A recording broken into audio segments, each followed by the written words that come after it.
બપોરનું ભોજન કરી ગયા અંતઈ और पटुआ बाबा मैं एक अंडा पोता है अंतई गामना मोड़ा में पटुआ बाबा તમને ખબર છે અને આ બાબા બોલો ને તમારી દેવીના કુકડા હતા ને તો ભોજન કરી ગયા છે અંતઈ મારા બાપ પટુએ વેળા કર્યો તો ભાઈ એ મારી ગરીબની દેવી અને પોઠો તો નંબર બની ગયો પણ એ મારી મુગડી મેરડી એ મારી સોરના કોકની દેવી તું એક સેના પર લઈ ગઈ અંતે મારા પટુઆ પર વેલા કર્યો પણ કેવો કર્યો ભાઈ જમુ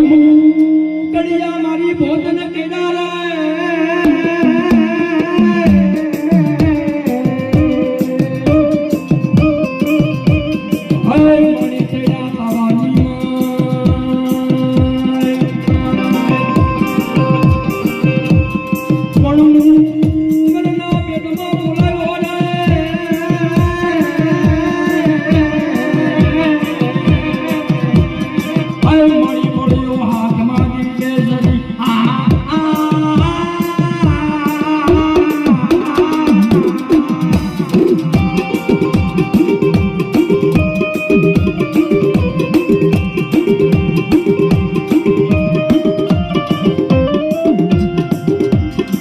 પણ